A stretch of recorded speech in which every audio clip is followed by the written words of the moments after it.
I want to share a message today that Jesus has been giving me regarding hearing from God and not hearing just from man. You would probably ask yourself, well, what about all the people in the Bible that heard from God and God sent them to come speak to people? What about the people today that will speak about Jesus to other unbelievers? What about the pastors in the churches?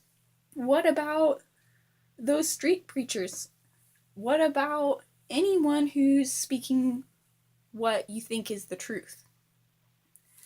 And what Jesus was telling me was that the difference is a true disciple of Jesus will point you to Jesus.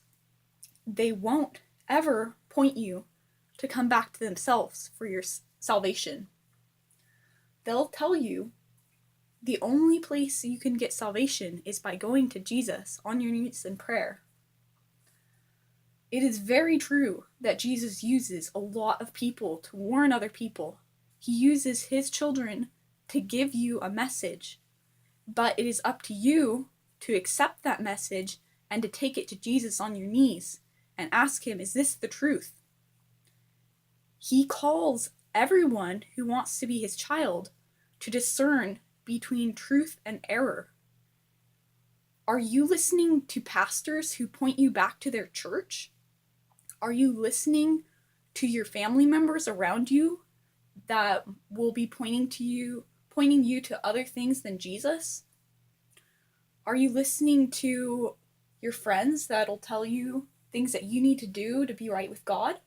Or are you going straight to Jesus and asking him what you need to do to be right with him?